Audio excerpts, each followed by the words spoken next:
Dans tous ces jardins-là, on donne des animations en environnement différentes. Ici, on donne ornithologie compostage, écosystème aquatique, îlot de chaleur urbain. On va donner plantes alimentaires d'ici et d'ailleurs aussi.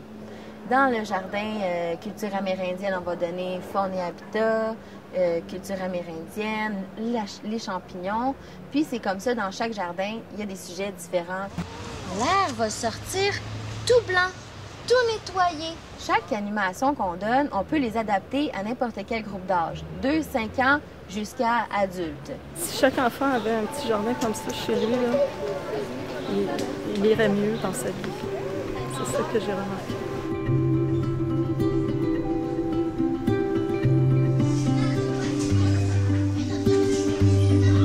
On donne des ateliers aux enfants dans les écoles, puis on explique à quoi ça sert une plante, comment en prendre soin.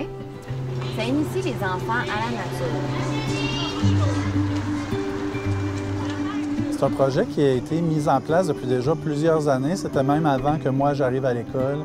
Un projet qui avait été mis de l'avant par un comité qui était formé de parents et d'enseignants de l'école. Et on voulait améliorer l'environnement de l'école, tant sur la cour d'école que la partie en avant, et aussi une courette là, de côté. Donc, on voulait reverdir nos espaces et l'aménager de façon plus naturelle pour les élèves. Je me cherchais un travail un peu différent des autres. Ça ne me tentait pas de simplement faire des plantations puis des contrats en horticulture. Puis, vu que j'ai travaillé 5 ans avec les enfants, quelqu'un m'a parlé de sentiers urbains. J'ai vu animatrice avec les enfants en horticulture.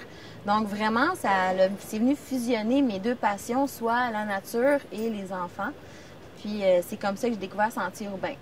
L'horticulture est entrée dans ma vie quand j'ai commencé par faire un programme de réinsertion sociale dans le domaine.